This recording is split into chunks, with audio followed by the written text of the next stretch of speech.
Hey family, welcome back to the channel. This is Frank26 and I truly appreciate you tuning in today. What I'm about to share may be one of the most important updates we've covered in quite a while. It's May 1st, 2025, and we are seeing rapid developments surrounding the Iraqi dinar. Multiple trusted sources, both within Iraq and internationally, are reporting significant movement. These aren't just rumors or speculation. We're getting live updates from individuals on the ground, real-time insights that are being echoed by official channels and respected contacts alike.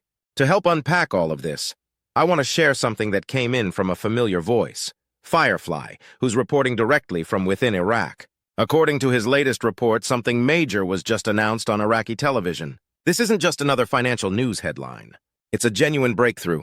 Firefly tells us that Iraq is opening a bank in the United States. Not simply partnering with a foreign bank, but actually establishing an Iraqi-controlled bank on American soil. Now let that sink in. This move is designed, in part, to make it easier for Iraqi citizens and dinar holders living abroad to access financial services and, possibly, to participate in future currency exchanges. The fact that this was publicly broadcasted on Iraqi TV suggests it's more than a pilot program or idea, it's policy in motion. What's even more intriguing is how this aligns with what many of us have been tracking for some time now. Walkingstick, my longtime friend and former business partner, has been talking about this development behind the scenes for years. He has a contact directly involved with one of these bank setups, and guess where it's located? Right in Michigan. That's here in the United States. Firefly's television report about a U.S.-based Iraqi bank and the Michigan branch we've been monitoring seem to be pointing to the same larger strategy being rolled out by the Central Bank of Iraq. Now, I want to be clear. We haven't confirmed with absolute certainty that the Michigan branch is the one mentioned on Iraqi television. But based on timing, content, and placement, it's very likely that these developments are interconnected. More importantly, it indicates a much broader initiative from the Central Bank of Iraq to expand internationally, not just in principle, but in practice. This isn't a symbolic gesture. It's the beginning of a new financial infrastructure. According to what we're hearing, the CBI plans to release an official registry, a list of Iraqi-owned or CBI-partnered banks that will operate outside of Iraq. These will be the banks authorized to process dinar exchanges, including the high-denomination 3-0 notes that many of us have held on to through the years. And this won't be limited to one or two branches. There are plans for multiple international locations. The bank in Michigan, which our contact AK is directly involved in, appears to be only the first of many. This means that when the time comes, dinar holders won't be left guessing.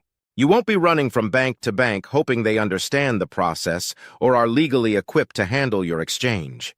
You'll be pointed to authorized, CBI-approved locations with full legal clearance to convert your dinar to your local currency, at the new rate once it is publicly revealed. This is an enormous development because it proves the system is no longer just being talked about or imagined. It's being implemented. The infrastructure is coming together in front of us. Stepping back for a moment, look at the bigger picture. The Central Bank of Iraq has been extremely active lately. They've been rolling out digital payment systems. They've entered into partnerships with Western institutions. They've expanded their SWIFT capabilities. They're tightening their anti-money laundering procedures. They've even begun shifting Iraq's reserves into more stable foreign currencies. Every one of these steps signals preparation, not delay, not indecision. Preparation for a full re-entry onto the global financial stage. And when you line up all these moves, one after another, it becomes clear that we're no longer speculating about the direction Iraq is headed. We're watching them take action in real time. What does that mean for us as dinar holders?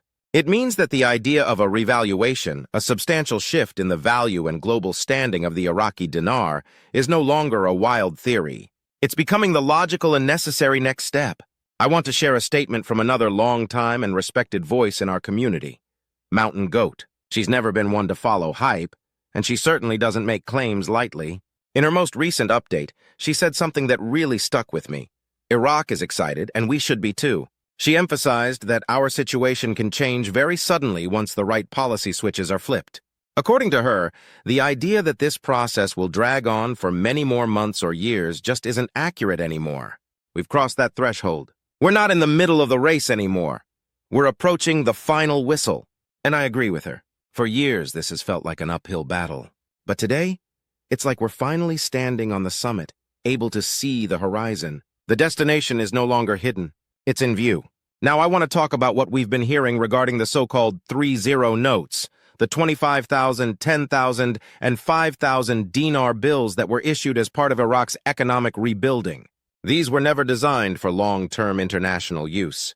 They were intended to help stabilize the country internally during reconstruction. As Iraq returns to an internationally recognized exchange rate, these large denomination notes are expected to be phased out, exchanged for either smaller new denominations or for their equivalent value in foreign currencies. The Central Bank of Iraq will manage this process through the authorized banks I mentioned earlier.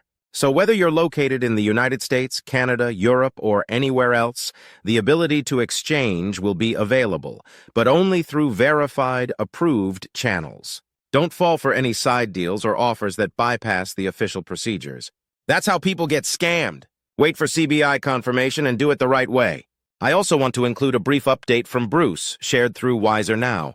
Bruce's sources, 3 independent intel contacts, are pointing to May 1st as a possible quiet launch date for the initial stages of the exchange process.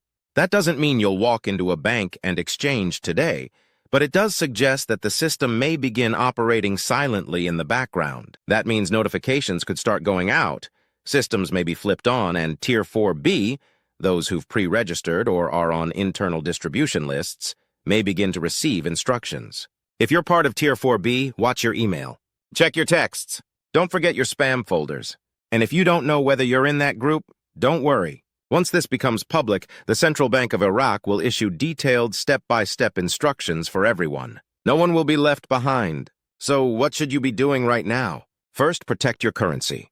Make sure it's stored in a secure, fireproof, locked location. Second, gather your receipts and proof of purchase. If you bought your dinar through a certified dealer, you should have paperwork. Hold on to it. Third, and most importantly, be patient. Don't call your bank every day. Don't panic. Just stay alert and be prepared. When this process begins, the right channels will inform you of what to do, where to go, and what documents you'll need. Zooming out one last time, why Iraq?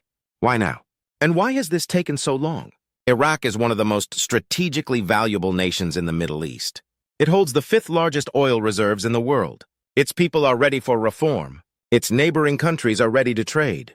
But for years, Iraq was held back by political instability, corruption, and global interference. That's changing. Today, Iraq has a functioning, internationally aligned government.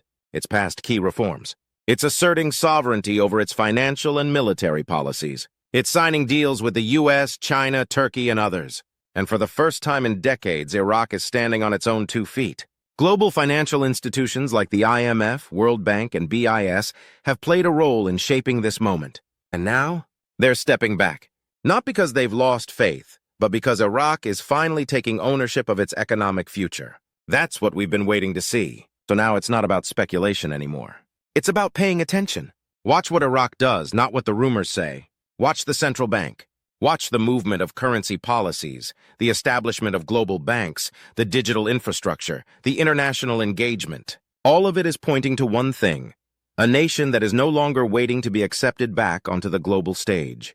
It is stepping forward, boldly, as a participant and a partner. That's why we remain hopeful. That's why we stay grounded. Not in hype, but in facts. And now, family, we are closer than we've ever been. You've done the work. You've studied. You've waited. You've prayed. You've prepared. Now, all you have to do is stay informed and stay ready. If you found today's update helpful, please like the video, subscribe to the channel, and turn on notifications. We bring you only confirmed intel, no clickbait, no noise. And please drop your thoughts or questions in the comments below.